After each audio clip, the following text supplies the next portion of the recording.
Irmãos, hoje nós vamos terminar aquele módulo de Davi e vamos dar uma paradinha para a gente, a partir de domingo que vem, trabalharmos sobre dons e ministérios. Então nós vamos começar de novo o que eu fiz há muitos anos atrás, quando eu cheguei aqui, sobre dons e ministérios. Então, domingo que vem nós vamos começar de novo. Claro que a igreja mudou, claro que as necessidades mudaram nesses 10 anos. Então nós vamos trabalhar tentando suprir essa visão com relação a dons e ministérios. Então, a partir do domingo que vem nós vamos começar, porque isso é um exercício. Não se absorve essa ideia e essa proposta bíblica da noite para o dia. Isso aqui é um exercício, né, que a gente precisa de trabalhar não só na comunidade, mas pessoalmente, porque eu entendo que essa é a visão de Deus para a igreja.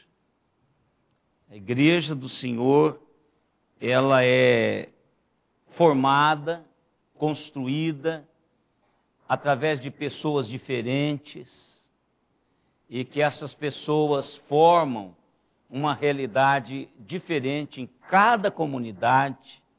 Eu tenho dito que cada igreja é uma tribo, é uma nação étnica. Vai aprendendo isso, Everton. Cada igreja é uma nação étnica. Deus nos ajuntou aqui e somos diferentes de qualquer outra igreja. Qualquer outra igreja em Araraquara, na IPA, é diferente dela. Mesmo estando na mesma cidade, na mesma rua, porque nós temos uma outra lá embaixo. Então nós somos diferentes. Porque Deus nos ajuntou aqui e nós somos uma comunidade formada por pessoas diferentes.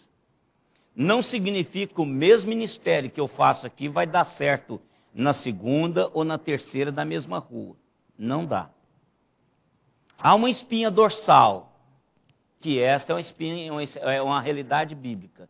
Mas as pessoas que estão aqui são diferentes, logo com dons diferentes, com inclinações diferentes, com habilidades espirituais diferentes. Então eu tenho que trabalhar essa realidade. Por isso que eu, irmãos, pessoalmente, não acredito que a igreja deve ser dividida em sexo e idade.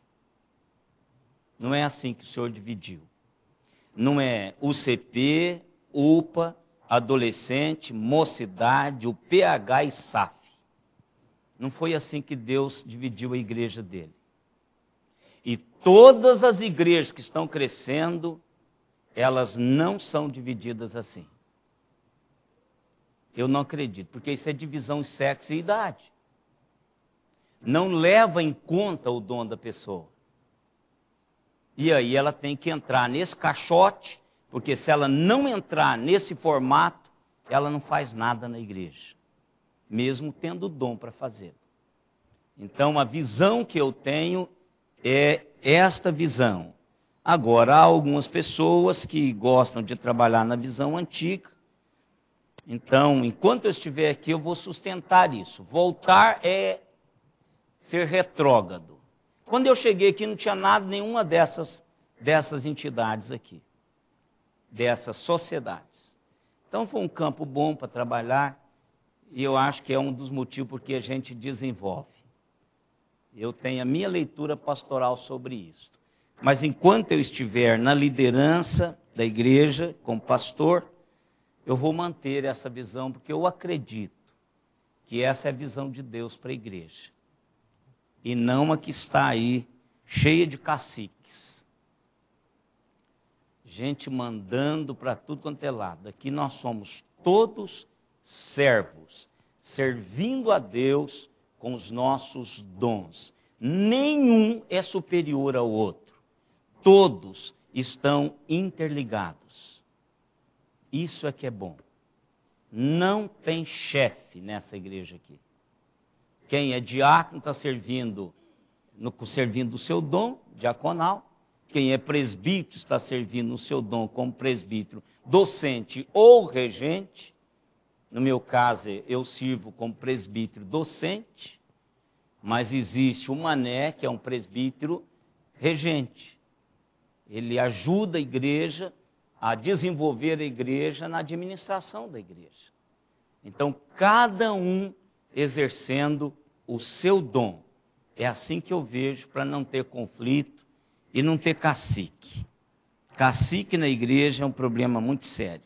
Mas vamos voltar a Davi para terminarmos essa porção de Davi. Davi, eu já disse para os irmãos que parece comigo, e por isso eu me sinto bem à vontade de falar sobre Davi, né? Essas patologias, essas ambiguidades. Parece muito comigo, Davi. Aliás, eu pareço com ele, né? Então, Davi nós temos muito, mas muito em comum.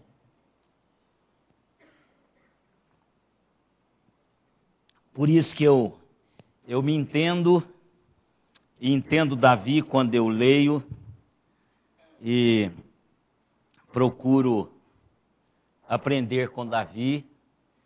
Na realidade, eu não preciso cometer os mesmos erros de Davi para aprender, porque eu sou um ser pensante, então eu posso aprender com o erro dos outros. Isso é uma inteligência emocional. Você não precisa cair no buraco para entender que o buraco é fundo. Basta um cara cair e dizer que é fundo e é difícil sair de lá, não é?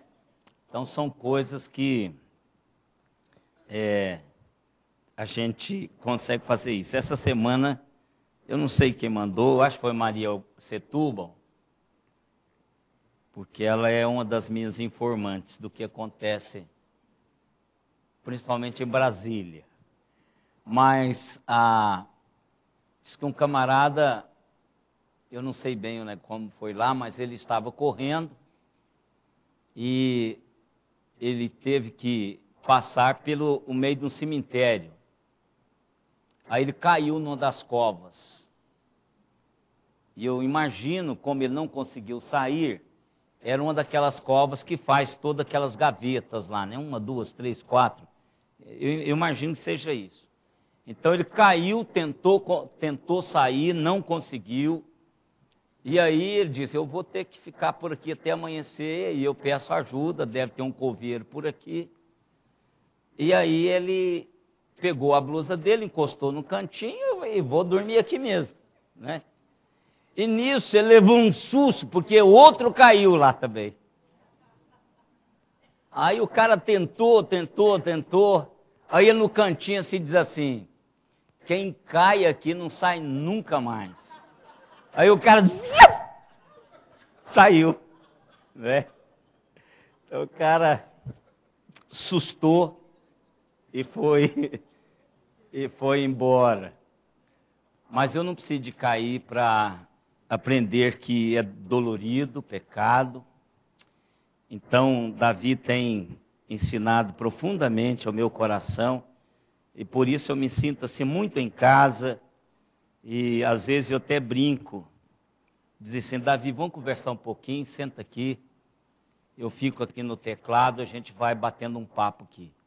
É claro que eu não puxo a cadeira, porque senão eu já poderia internar, né? Mas mentalmente eu me coloco num solilóquio com Davi. Claro que eu falo, respondo eu mesmo, não é aquela coisa de doido. Então, Davi tem ensinado. Eu tenho aprendido, irmãos, a lidar com os meus tafarolos, não é? Tafarolo é aquele que você tem uma diferença, ou ele tem uma diferença com você, e você precisa conviver com ele o tempo todo. Então nós precisamos aprender a lidar com essa realidade. Matá-lo nós não vamos fazer, porque não temos esta inclinação. Nosso caráter cristão não nos permite isso. A nossa formação espiritual não nos permite tirar a vida do outro. Também isolá-lo e não conversar mais com ele também não é o perfil, e cristão não deve fazer isso. Então Davi, ele me ensina a ter uma convivência com aqueles que são meus tafarolos, e uma convivência real, entendendo que há um propósito em tudo isso, tanto para o outro quanto para mim, e que há um trabalhar de Deus para esculpir as realidades cristãs na minha vida por causa desse tafarolo aí, não é? Então a gente precisa ter habilidade, precisamos ser trabalhados pelo Espírito Santo de Deus para que no final tire todo aquilo que está atrapalhando e fique só aquelas realidades que Deus quer construir nas nossas vidas. Eu, como os irmãos sabem, eu gosto muito dessa vida de fazenda. Claro que eu gosto porque quando era criança, minha avó morava numa fazenda. Meus tios, todos eram fazendeiros. Então, as minhas férias, o melhor da minha infância, eu passei nesses lugares. E lá, como um bom curioso, eu andei em todas as direções, aproveitando aquele tempo, sem ter a mínima noção do que isso iria fazer para a minha vida no futuro, mas eu tive várias experiências de fazenda. E uma delas, aliás, duas delas, uma foi sem fazer força, que é a minha inclinação. Eu acho que se eu tenho recursos para não fazer força, eu não faço. Se eu tenho à minha disposição algum instrumento que alguém sentou, pensou, bolou, arquitetou, para eu não fazer força, então eu prefiro ter aquele instrumento. Sempre foi assim. Então eu prefiro o munjolo do que o pilão. Porque o munjolo eu só fico ali olhando para não jogar fora as coisas, e eu fico sentadinho numa pedra, cansei de ficar fazendo isso, né? Até porque era o pequenininho, então, né? Isso era uma coisa boa, porque os grandes iam fazer lá e o pequenininho ia ficar sentado ali olhando. Então eu ficava sentado numa pedra grandona que tinha perto do pilão do munjolo e ficava ali só chegando as coisas no lugar. Mas eu sempre prestei atenção que o meu tio, ele colocava palha de milho no meio do café, do arroz. Era o arroz de pobre, hoje é o arroz de rico. O integral era o arroz de pobre. Você chegava numa casa, que aquele arroz estava meio assim, azulzinho na panela, meio cinza assim, né, Neidinho? Aquilo é comida de pobre. Hoje você chega, tá lá, servido. Quando se serve esse prato, diz aqui o pessoal é integral. Come tremendo. Mas lá na minha avó era esse arroz de pobre, né, que a gente comia, aquele arroz do pilão mesmo ali, que batia. Então o que ele fazia? Ele punha a palha para que ali fosse socado o tempo todo para não estragar os grãos. Sempre o que ele dizia, o tio Cristóvão falava, Ezequiel, não deixa sem palha. E depois a gente peneirava aquele negócio, saía, tal, catava o que tinha para voltar para o pilão ou para o coisa lá. Mas eu já fiz isso no pilão também, com cuidado, socando, para que ele pudesse tirar com a palha. Então, o que eu entendo, irmãos, é que todas estas experiências com os nossos tafarolos, eu entendo que é a palha. A palha. E às vezes você precisa encarar isso mesmo, que é a palha. Não é nada mais do que a palha para lhe tornar pronto para fazer na vida o papel pelo qual nós fomos criados. É a palha que não deixa espirrar, que não me deixa fugir do propósito de ser limpo, de esculpir essa realidade de Deus nas nossas vidas. Eu não consigo ver diferente disto, porque Deus não me coloca numa situação desta para estragar-me, para me tornar amargo, azedo, rançoso. Não faz isso. Deus nos coloca em situações para que a gente possa experimentar o transformar dele. Então, irmãos, quando isso vem à minha vida, que eu não consigo dar uma resposta, que eu não consigo, às vezes, nem absorver a situação, eu digo, isso é palha. Isso é palha. E quem tem experiência de pilão ou de monjolo, sabe que aquela palha, ela tritura-se todinha. Todinha. E na hora que você bate, ela vai embora. Né? Você vira... Não são todos que conseguem fazer isso. Né? Bater a coisa e ficar só a semente, só a palha embora. Isso leva treino, né? Então precisa fazer... É a mesma coisa da panqueca, né? Você vira e ela cai em pezinha, isso aí também é treino, né? Todos são capazes de fazer, mas precisa de treinar. Então, quando você faz isso, o que sobra é apenas a semente limpa.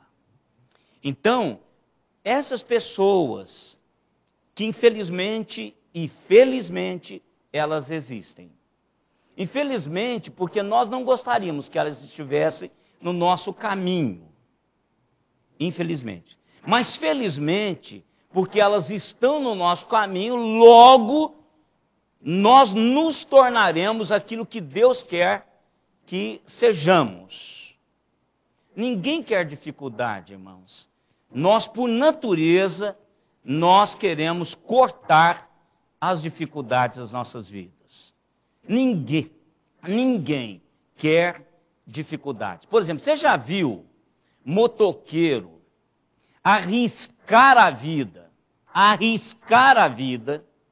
vindo numa velocidade, e depois de um quebra-mola tem um poste, ele vai no cantinho do quebra-mola, faz e vai embora? Se ele erra ali, a cabeça dele vai estourar todinha no poste de concreto. Vocês já viram isso? Eu já. Várias e várias vezes. Por que ele fez isso? Para livrar a dificuldade de passar, de frear, engatar uma marcha forte para sair depois lá na frente. Todos nós somos assim. Todos nós. Tem pessoas, quando você estiver descendo, lá atrás do Dama ali, aonde está o Bet Shalom e a Abigail, você vai ver que logo depois daquela lombada, tem um punhado de pau fincado assim. Sabe por quê? Porque os carros já estavam passando em cima da grama do cara. Passando em cima da grama do cara. Para evitar o quebra-mola. E o quebra-mola, irmãos, é para ajudar-me e ajudar o outro que vai atravessar lá na frente. É para isso. É para dar tempo. É um negócio bolado, isso é uma engenharia do trânsito. Então, são coisas que o engenheiro mor, que nos bolou, que nos fez, ele tem alguns obstáculos para ajudar-nos, a nós e os outros. A palha, irmãos, é esmiuçada, mas ela cumpriu o seu papel. Quando eu saio, quando o grãozinho sai de lá, ou do arroz, ou do café, ou a canjica, que é uma delícia, canjica socada na panela, canjica de milho. Então, a socada no pilão, a função da palha foi cumprida, para que a função do milho, do arroz e do café seja também cumprido. aquilo pelo qual Deus criou esses produtos, para comerem sem casca, sejam cumpridos. Isso é. E a máquina lá, hoje, tudo tecnologia, mas Deus nos faz artesanalmente, irmãos. Esqueça a máquina de limpar arroz, e esqueça a máquina de limpar café, esqueça a máquina de fazer canjica. Porque Deus não nos faz em série. Deus nos faz artesanalmente. É um dia de cada vez. Você não entra no relacionamento dele e sai lá já informado do jeitinho que ele queria. Não. Há um caminhar, até porque somos pessoas capacitadas para entendermos e para raciocinarmos. Então, o que Davi tem nos ensinado? Davi tem nos ensinado a responder corretamente aos nossos inimigos, a responder corretamente àqueles a quem nós ferimos. Então, Davi foi um homem que experimentou lesões na vida. Lesões provocadas pelos outros, lesões provocadas por ele mesmo, não é? O caso da Batseba, de Urias, tudo foi ele que causou esse negócio. Foi decisões dele que causaram essas dores. Mas nós estamos falando aqui de Saul e Davi. Então nós aprendemos que Davi não se preocupou com a reputação, mas com aquilo que ele representava como servo de Deus, como alguém que Deus tinha um sonho, como alguém que Deus tinha feito uma promessa. Também ele não se preocupou com a questão da vingança. Ele não tomou a vingança em suas próprias mãos e ele trabalhou isso com muita realidade. Davi mostrou a sua integridade ao lidar dessa maneira com Saul, integridade de caráter. Davi mostrou para os seus amigos, soldados que estavam com ele, que ele precisava exercer isso. Mas o que nós estamos observando agora é que Davi mostra integridade no confronto. Eu não sei vocês, mas uma das coisas mais difíceis da vida é o confronto. E se nós pudéssemos, nós não teríamos confrontos. A menos que você é da raça do pitbull. Que tem alguns irmãos que nascem com o ser humano que nasce com essa raça pitbull.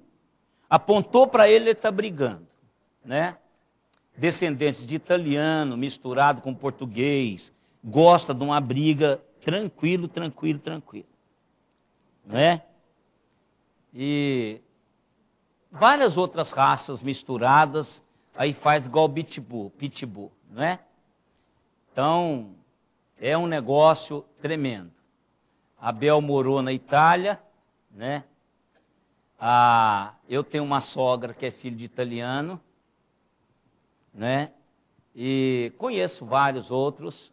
Então tem umas raças que parece que elas são mais assim, briguentas, mais iradas. Se aponta, ela quer brigar logo, não é? Então, mas confronto, a gente precisa de ter integridade até no confronto. A gente precisa de ter habilidades, e é isso que Davi tem nos ensinado. Capítulo 24 de 1 Samuel, do verso 8 ao verso 15, nós começamos aqui, 24, 8 a 15.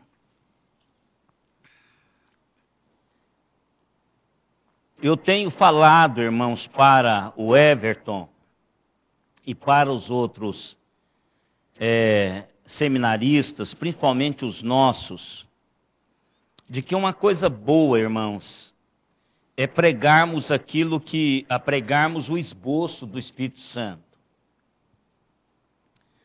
Porque se há um grupo de pessoas que não gostam muito assim de ser, não é agredido, mas confrontado, somos nós os crentes. Se alguém perceber que eu estou falando alguma coisa aqui na frente, minha, para você, primeira coisa que acontece é sair da igreja. Não gosta daquele pastor, não é? Teve uma pessoa aqui, deixa eu ver se tem alguém aqui que sabe dessa história. Não só para eu chamar para responsabilidade, de comprovar. Eu acho que tem um aqui que sabe. Tem um aqui que sabe. Uma pessoa veio aqui, assistiu o culto, e aí ela saiu e falou assim: aonde já se viu falar um menino desse desafiar a minha vida com essa ousadia? Quem é ele para fazer isso? Tem uma pessoa aqui que sabe dessa história. Normalmente eu tenho mais de uma, mas hoje eu só tenho uma pessoa que sabe da história aqui. Então, o que acontece? Quando nós somos confrontados, aí nós reagimos de uma maneira ferrenha, tentando defender-nos. E aí uma coisa que a gente faz, a primeira coisa é sair da igreja. Quando eu acho que a pessoa está fazendo isso pessoalmente. Mas eu tenho dito para o Everton, mais especificamente para ele, porque a gente tem mais tempo de conversar, de que pregar a palavra de Deus é deixar Deus confrontar-nos. Eu não tenho que confrontar ninguém aqui. Ninguém. Primeiro porque eu não tenho instrumentos de transformação na vida de nenhum de vocês. Eu sou agente do confronto de Deus para a sua vida. Aí eu vou dormir tranquilo, sem peso, sem aquela adrenalina de ter falado algo meu para você. Então, quando nós expomos a palavra de Deus, é o Espírito Santo de Deus que escreveu aqui há milhares de anos e agora está aplicando no seu coração. Então isso é fantástico para você que ouve e para mim que prego. Eu tenho sempre falado, Everton, tente ser um pregador, um professor expositivo. Ninguém vai falar, quem é você tal? Não, você não vai falar mesmo. Porque a palavra de Deus é que gera a mensagem para o meu e seu coração transformar a nossa caminhada. Então, o que é que eu aprendo nesse confronto? O que eu tenho que aprender? Olha o verso 8. 1 Samuel 24, 8. Depois que Saul saiu, né? Saul saiu da caverna, começou a sua caminhada, continuando o que ele estava fazendo. Davi se levantou e saiu da caverna e gritou a Saul dizendo: ó rei, meu senhor. Olhando Saul para trás, inclinou-se Davi e fez-lhe reverência com o rosto em terra. O que nós aprendemos nesse versículo? Davi deu o primeiro passo. Irmãos, como isso é bom, dar o primeiro passo. Isso é fantástico, o primeiro passo. Está muito gelado esse negócio aqui, irmãos. Quando nós temos, para fazermos um confronto, vai lá, você começa a conversa. Mas ele que tem que vir, ele está errado. Davi não prestou, não falou isso. Quem que estava errado? Saul estava errado. Davi tinha o seu coração diante de Deus, sabendo que tudo quanto ele estava fazendo estava de acordo com aquilo que Deus queria. Mas Davi vai, não tem aquele orgulho de achar que ele tem que vir aqui. Se ele não vier, eu não vou nunca mais na casa. Não tem mãe que faz isso? Acha que isso? Deve ser a minha mãe. A minha mãe não faz. A minha mãe não faz. Minha mãe é habilidosa. Mas tem mãe que faz isso, tem pai que faz isso, tem irmãos que fazem isso. Ó, se ele não vier aqui, eu não vou lá. Ele me diz, então dê o primeiro passo, essa é a palavra que está dizendo, e Davi fez isso nesse confronto, deu o primeiro passo. Nós precisamos ter uma conversa. Vamos ter uma conversa. Vamos falar sobre isso. Precisamos acertar esse negócio. Segundo, Davi se humilhou diante de Saul. Ele o reverenciou. Olha lá o que o verso diz.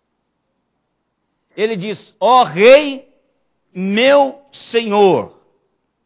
Olhou Saul para trás, inclinou-se Davi e fez-lhe reverência. Davi honrou a Saul. Às vezes a gente vai para um confronto, irmãos, mas detona com quem nós estamos confrontando. Você chega e detona. Eu tenho um Bill Hybels, um jovem pastor, eu o conheci em 99, em Fortaleza, e é uma sumidade, é da Willow Creek, da igreja Willow Creek. Você vai ouvir falar muito dele. É do livro Igreja com Propósito. É o que escreveu aquele livro Igreja com Propósito, Bill Hybels. Você já leu Igreja com Propósito? Precisa de ler. Igreja com Propósito. É muito bom, ele trabalha muito bem essa questão de igreja. Então, a Bill Hybels, ele tem 7 princípios de confronto. E eu uso esses 7 princípios. E um dos princípios é o seguinte: diga à pessoa, em primeiro lugar, o quanto que ela é importante para o ministério e para você. Agora, depois despeje tudo sobre a cabeça dela, sem nenhum pingo de omissão. Então, primeiro, você diz para a pessoa a honra, digo, olha, você é importante. Se for, se não for, você diz que não é. Não tem que mentir. Você tem que falar, pegar um ponto positivo, né? Fala, ó diabo, eu sei que você é muito trabalhador, mas em nome de Jesus sai dele. É mais ou menos isso. Não é? Acha alguma coisa, diga, e aí depois você pode falar o seguinte: eu sei que você não tem sido um bom crente, mas eu entendo que você foi lavado no sangue do Cordeiro. Isso já dá uma animada. Não é? Dá uma animada. Eu sei que você tem fugido da palavra de Deus. Você não tem vivido como Deus quer que você viva. Mas eu entendo que você é um cara crente. Mas você não tem tido uma vida de santidade. Você tem maculado, vituperado o nome de Deus através da sua vida. Pode falar assim, não tem qual o problema. Não é?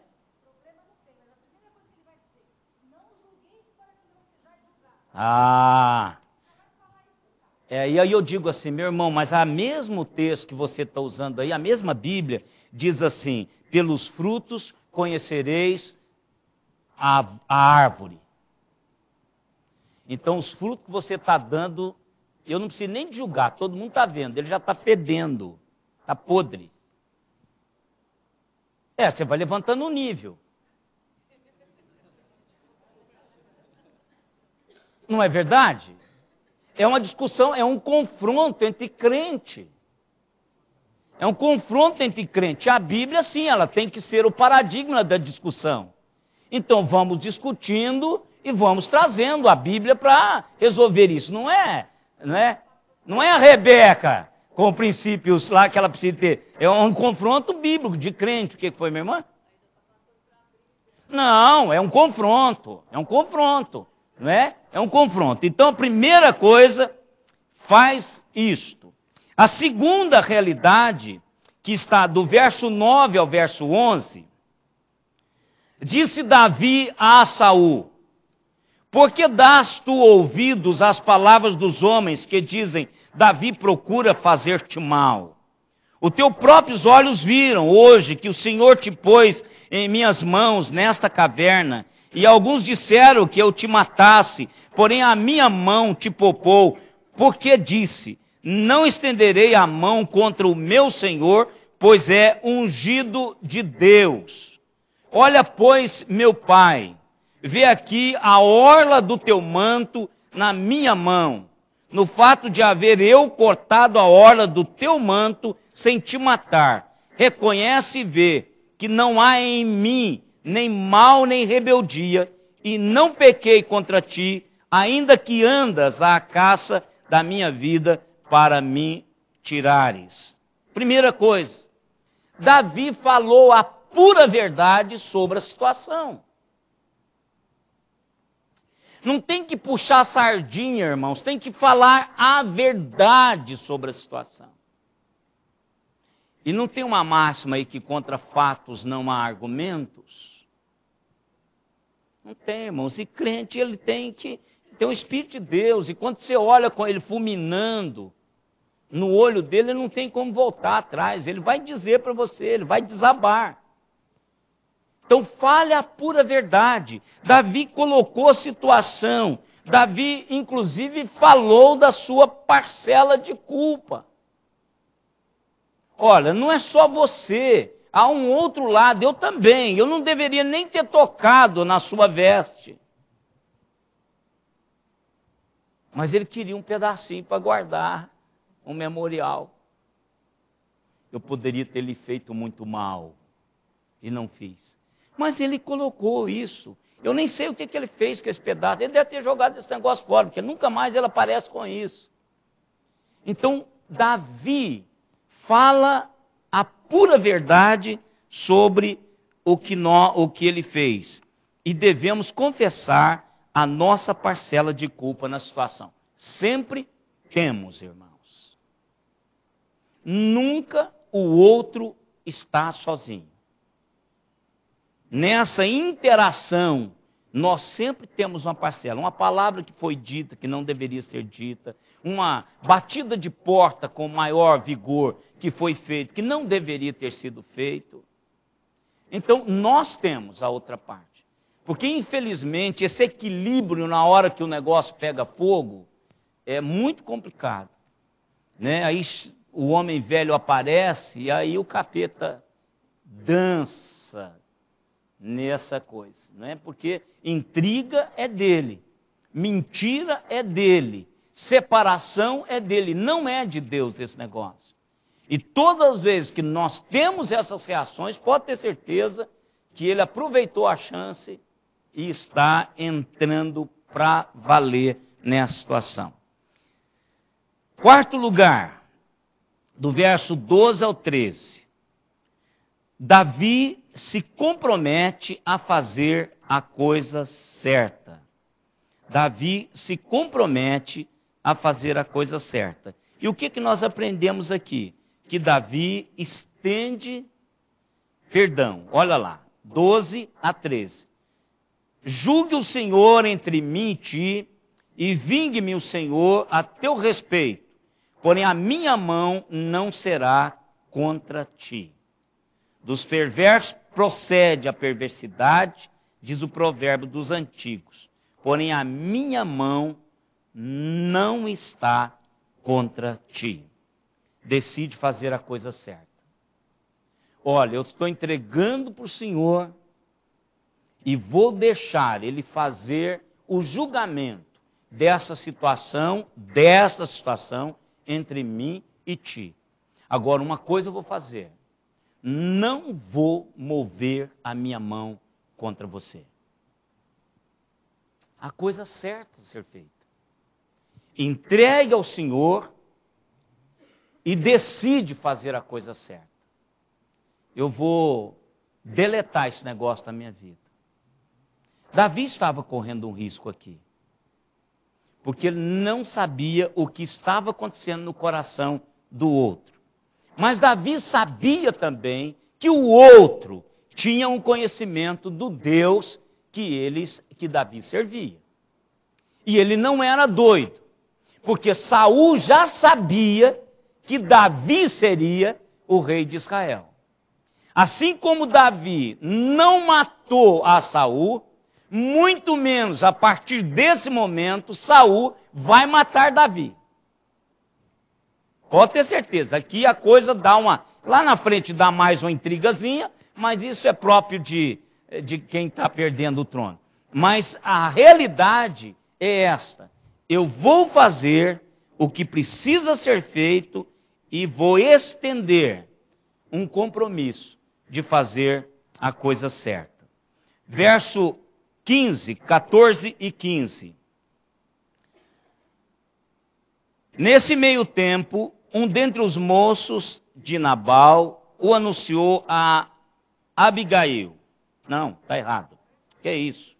Estou lendo o 15 do 25. Seja o Senhor o meu juiz, e julgue entre mim e ti, e veja e pleitei a minha causa, e me faça justiça, e me livre da tua mão. Irmãos, isso aqui é uma palavra muito, mas muito forte. Ele está dizendo o seguinte aqui: olha, a partir de agora, Deus não só vai julgar entre mim e ti, Ele vai pleitear a minha causa. Não é só uma questão assim, entre eu e você. A causa já está nas mãos dele, e ele pede que Deus faça justiça e me livre das tuas mãos. Irmão, isso aqui é um peso tremendo. A pessoa pode morrer. Ou vocês acham que isso não acontece?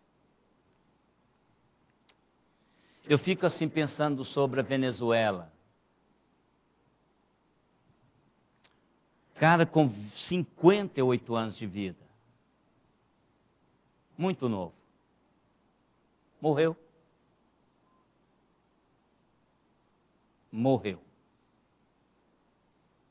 E outros morrem, irmãos. É só impedir aquilo que Deus está fazendo, ou tentar impedir, é retardar, não é? Pode voltar José, Maria e o menino, porque Herodes já morreu. Isso não fala nada ao seu coração? Claro que fala, irmãos. Claro que fala. Se eu sou oposição daquilo que Deus está fazendo e querendo fazer, Ele vai tirar-me da sua frente, da frente dele. Ou de uma maneira ou de outra. Ou Ele vai anular-me. Eu estou cansado de ver isso na igreja, irmãos. Liderança, que não é liderança de Deus, eu só fico olhando o tombo. E assim, não é pecado. O cara é desligado de tal maneira que ele não fede nem cheira mais. É nulo, no canto. Estou cansado de ver isso. Então o que Davi está fazendo é o seguinte: o Senhor é o Senhor da minha causa. A causa que eu estou defendendo é a causa do Senhor. É o reino de Israel que está em jogo, não é o meu reino. Eu fui chamado para exercer essa posição representando a realidade de Deus. Ele vai fazer isso. Agora, Ele vai me livrar da sua mão. Ele vai me livrar da sua mão. Pronto. É a ação de Deus. Ação de Deus. Irmãos, hoje eu não faço isso mais aqui. Mas quando eu cheguei aqui, o que eu orei para Deus tirar umas peças raras dessa igreja não estava escrito. E não tem mais nenhuma aqui. Nenhum mais está nessa igreja. Agentes do inferno, disfarçados de crente. Eu citava os nomes assim, Senhor fulano, Senhor ciclano, Senhor fulano, Senhor ciclano. Esses são os agentes do inferno. Por favor, livra-me deles. Livra-me deles. Eu não quero que o Senhor os mande para o inferno, mas tire-os do meu caminho. Do caminho da igreja. Irmãos, eu não tenho a mínima, assim, o mínimo medo de orar dessa maneira. Porque eu entendo o que Deus quer fazer. E essas pessoas são empecilhos, agentes do inferno. Livra-me deles, Senhor. Ou então o Senhor me tira daqui. Se aqui for o lugar que o Senhor vai montar, vai juntar todo mundo para uma pancada só, então me tire daqui.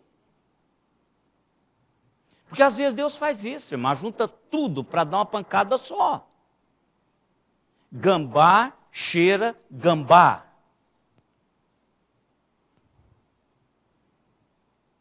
Então Deus, se o Senhor quer fazer alguma coisa, tragam pessoas que amem o Senhor.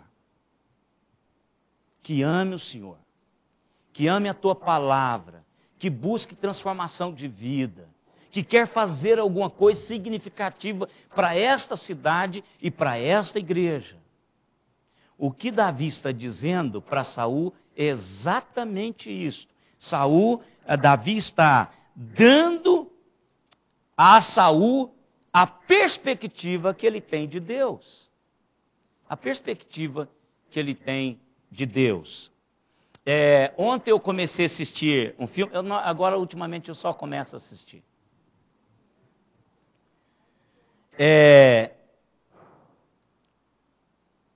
Sim. É aquele filme daquele feioso que é espetacular. Como é o nome dele? Que ele veste de mulher, que até fica bonito de mulher. Que tem uns menininhos, tem uma menina, duas meninas, uma pequenininha, uma mocinha, e ele, hein? Robbie Williams, é isso aí. É todo engraçado. Aí ele é o que traduz os bonecos. O começo do filme parece que é isso aí. Ele é a voz por trás de um daqueles desenho animado. E aí eles lhe dão um cigarro para o boneco, e aí ele começa a sair do script. Tossir, tal. É ele mesmo, né? Aí o cara diz, tira, para. Você não está aqui para falar isso. Fala, mas como? Uma criança vai ver o cara fumando desse jeito.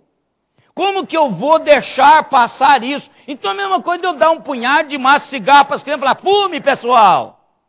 Quando ele reclama para o pessoal que está lá na sonoplastia, ele diz aí o que você acha, está todo mundo fumando, que o negócio está todo enfumaçado. Aí o cara disse, se você quiser assim, ele tirou e disse assim, tchau. Foi embora e falou lá como um dos animais, e bateu a porta e ficou desempregado de novo. Então, esta é a reação, irmãos. Essa é a reação. Ou você me livra, o Senhor vai me livrar dele, ou eu vou me livrar deles. Ou o Senhor me põe esse pessoal para fora, ou eu vou embora. Então, esta é a visão, irmãos. Deus vai me livrar da sua mão se você não melhorar. Deus vai fazer isso. Olha o seguinte. 16 agora, é isso? 17. Olha lá o que diz o 17. Disse a Davi, 16 mesmo. Tendo Davi acabado de falar a Saul todas essas palavras, disse Saul, olha que coisa. é isto a tua voz, meu filho Davi? E chorou Saul em alta voz. Disse a Davi: mais justo és tu do que eu, pois tu me recompensastes com o bem, e eu te paguei com o mal. Olha que coisa fantástica. Irmãos, o que esse confronto faz? Gera realidades na vida das outras pessoas. Tocou o coração desse guerreiro. Ele chora. Ele vai lá, ele diz: olha, você é muito mais justo do que eu. Irmãos, como isso restaura? Como isso restaura? O confronto, seguindo esse princípio da palavra de Deus, restaura. Deus gera vida na vida das outras pessoas. Nós precisamos ser agentes desta realidade, irmãos. Se nós não fizermos isto, irmãos, esse ranço, essas coisas que vão ficando dentro da gente, vai nos comendo vivo. Vai nos comendo vivo. Então nós precisamos limpar o caminho. Jogar entulho em entulho. Arquivo redondo. Como arquivo redondo é legal. A Simone e a Regina, elas estão assustadas comigo e com o Dito. Porque eu e o irmão Benedito decidimos não ajuntar mais nada. Você não acredita? Pergunta a Regina. Difícil. Depois dos 55 anos, eu já falei para os irmãos lá no conselho, algumas coisas eu mudei na minha vida. Não vou juntar mais nada. Só vou ter coisa que eu estiver usando. Se eu for usar amanhã, eu compro amanhã. Estou desfazendo de tudo. Inclusive da Simone. Ó, brincadeira. Não, tadinho. De jeito nenhum. Que ela lá não tem preço. Ela vai me acompanhar até os 120. Então, irmãos, o que nós precisamos fazer diante de Deus, é ter essa realização. Você consegue construir realidades. Tira os entulhos. Tira aquele negócio que você venha juntando a vida toda. Joga para o arquivo redondo. Jogue para o arquivo. Eu estou vendendo, mas essas coisas você não vende. Você joga fora. Delete esse negócio da sua vida. Aquela encrenca que foi a seu tafarolo a vida toda, dê uma trabalhada nisso. Manda um cartão de Páscoa. Jesus ressuscitou. E eu senti vontade de dizer para você que hoje você ressuscitou também na minha história. Eu quero lembrar de você só as coisas boas. Manda um cartãozinho. Manda um cartãozinho. Mas não venha almoçar aqui em casa não. Estou só dizendo isso para você. Tá certo? Irmão Valdir, tem alguma conexão de Uberaba aí, não?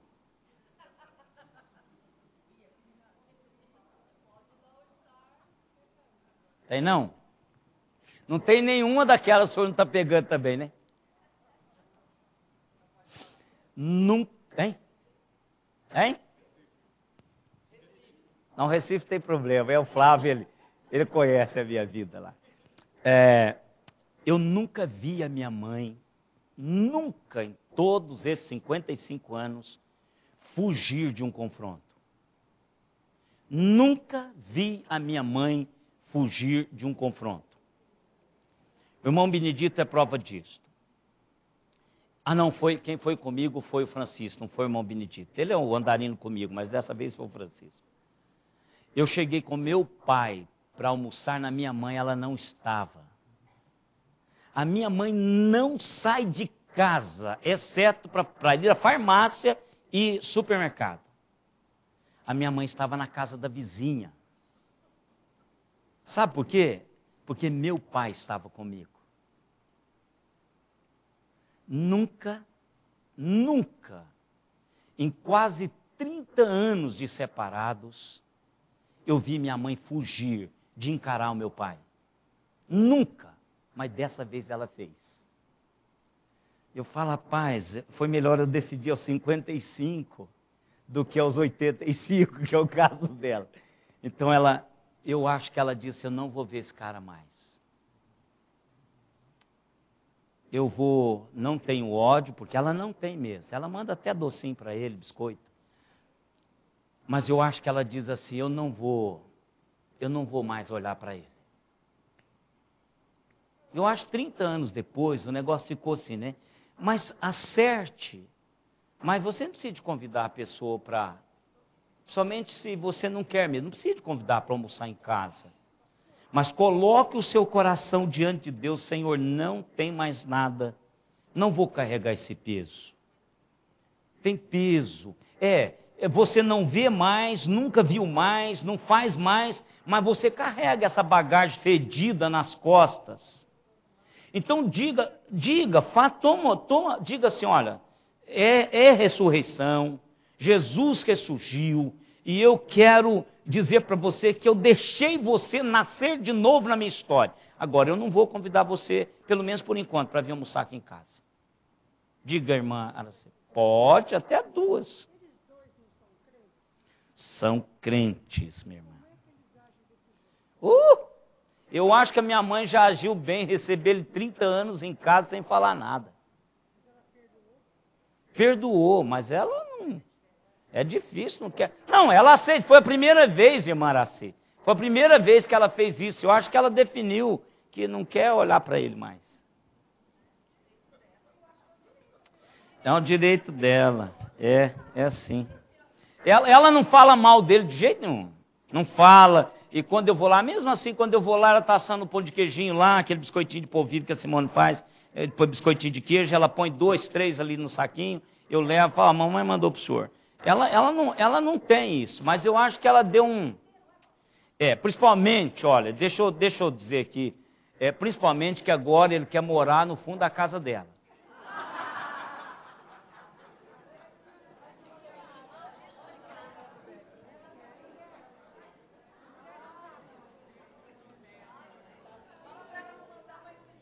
Agora, sabe o que é? Os filhos não deixam, irmãos. Nenhum de nós apoiamos isso e não vai. Nós não deixamos, não, irmãos. Nós não deixamos, nós não vamos deixar isso, porque, principalmente eu que sou mais velho, que conheço toda a história, eu não vou deixar isso. Não, ela não quer. E também ela zelou da vida dela a vida toda. Então, é muito complicado. Eu contei isso porque é uma questão pessoal. Mas eu acho que essa questão, livre-se desses pesos, irmãos, é o que a Abel falou. Esse negócio que já fede, que já está fazendo calo nas costas, na alma, no coração. Não carregue isso, irmãos. Faz um mal tão grande que os irmãos nem imaginam. Então, precisa de... Olha, Deus vai me livrar de você. Eu tenho medo desse negócio, irmãos. Deus vai me livrar de você. Então, vai me livrar das tuas mãos. Eu espero nunca ouvir isso da Simone, porque me livre, que o Senhor me livre da tua mão. Olha, irmãos, eu conheço várias experiências, claro que não preciso contar quem são as pessoas, mas pessoas assim que tinham uma dor muito grande e uma convivência muito pesada, e orava o Senhor perguntando para mim se era pecado o que ela estava fazendo. Aí eu lia esse texto, dizia, olha, eu não sei o coração da irmã como está diante de Deus.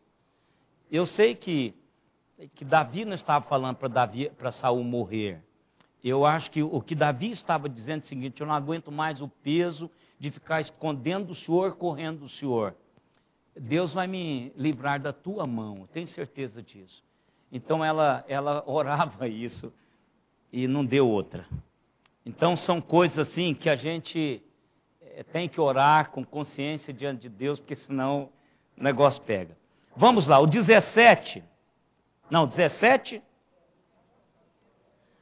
Disse a Davi, mas não, é o 18. Mostraste hoje que me fizeste bem, pois o Senhor me havia posto em tuas mãos e tu me não mataste. Irmãos, aqui é aquela lição que nós já aprendemos. Às vezes é Deus mesmo que nos dá uma oportunidade de acabar com a pessoa exatamente para testar o quanto dele nós temos. Porque humanamente falando, Davi poderia acabar com aquela história de perseguição ali, cortar o pescoço do cara, pronto, acabou. Ele era um guerreiro, estava em guerra e foi em legítima defesa. Ele poderia falar, olha, Saul me viu lá dentro e pá, né? Mas ele não fez. Por quê? O caráter de Deus na vida de Davi foi representado exatamente por não fazer aquilo que ele poderia até entender, e Saul também entendeu. Os homens de Davi também entenderam, e Davi também entendeu, que Deus tinha lhe dado a oportunidade de acabar com aquele negócio de uma hora para outra. Mas o que Deus queria era o que Davi fez. Não, foi claro que foi. Para testar, irmãos, até quanto nós crescemos. Olha, eu tenho medo, senhor? Alinhado com aquilo que Deus quer para a coisa. Eu tenho medo de dizer assim, eu tenho muito medo disso, irmãos. Fala assim, porque as portas abriram, só pode ser Deus. Tá, mas para quê? Para que eu pegue esse negócio, para que eu corra desse negócio. Não é? Às vezes é um teste. Para saber até que ponto a minha vida está a nível daquilo que Deus já me deu, para que eu pudesse já estar amadurecido. Quer dizer, qualquer um guerreiro que Davi era, iria dizer, pronto, ele entregou nas minhas mãos, mas ele não fez. E Saul agora reconhece. Olha, você é muito mais justo do que eu. O que Saul estava dizendo? Se fosse o contrário, eu lhe teria matado. Por isso que ele diz que Davi era muito mais justo e mais íntegro do que ele. Porque Deus o entregou nas suas mãos e Davi não o matou. É como se ele estivesse dizendo, se fosse o meu caso, eu lhe teria matado. Então, irmãos, este é o tipo de integridade que Deus espera de mim e de você. Talvez oportunidades não são oportunidades para você entrar de cabeça, é oportunidade para você voltar, para Deus ver, ele amadureceu. Ele amadureceu. Principalmente, irmãos, em situações que nós já estamos acostumados a cair. Eu olho muito assim, situações minhas que eu já fui laçado, quando aparece, eu digo, não vem que não tem, agora eu já conheço. Caiu fora. Vem de bandeja, como se fosse assim, tá aí, cara. E aí você diz, Deus, muito obrigado. Não tem isso, Deus, muito obrigado. Senhor, eu não quero. Estou fora. Estou fora. Então, às vezes, irmãos, o que parece ser mover de Deus, oportunidade de Deus, é exatamente para a gente cair fora. Verso 19. Porque quem há que, encontrando o inimigo, o deixa ir por bom caminho. O Senhor, pois, te pague com bem pelo que hoje me fizeste. Olha, isso aqui é coisa fantástica de Deus. Ele está sendo abençoado pelo seu amigo, pelo seu inimigo, pelo que ele fez por ele. Sabe aquela assim, irmãos? Puxa, o Ezequiel se apresentou totalmente contrário do que aquilo que eu pensei que ele iria fazer comigo. Aí vai chegar lá. Vai chegar. Exatamente, meu irmão. Esse é o ponto. Esse é o ponto. Quer dizer, foi exatamente nesse momento que a ficha não é ficha mais, né? Agora é chip. Que o chip de Saul caiu. Entrou em conexão. Por quê? Ele diz, esse cara tem um caráter que eu não tenho. Ele tem atitudes que eu não tenho. Ele tem reações que eu não tenho. Então é ele, o camarada, que vai sentar aqui. E eu te abençoo. Olha aqui, isso é fantástico, irmãos. Que Deus te abençoe pelo que você fez comigo. Eu acho que no seguinte, não é ter simplesmente poupado a vida dele. Não é simplesmente ter poupado a vida dele. É ter dado a ele a oportunidade de reconhecer o que ele reconheceu. Às vezes não é não termos morrido, irmãos. Às vezes é termos tido a oportunidade de fazermos aquilo que nós não tínhamos feito antes. Porque muitas vezes morrer é uma questão de estar vivo. Mas a oportunidade de fazer outras coisas que nós não fizemos é o que reveste de significado essa segunda chance. Ó, ouvinte, agora pois, olha lá, agora pois tenho certeza de que serás rei e de que o reino de Israel há de ser firme em tua mão. Irmãos, nós conquistamos o lugar que Deus tem para mim e para você através das nossas atitudes, Everton. Das nossas atitudes para com os nossos inimigos. Nossos tafarolos. E você vai ter um punhado. Os nossos amigos, nós já fazemos isso com leveza. Amar a Valéria é fantástico. Menos quando ela está nervosa. Aí fica com você. Eu nunca a vi nervosa. Ela nunca ficou nervosa perto do pastor. Nunca. Então, a Valéria para mim não tem nenhum defeito.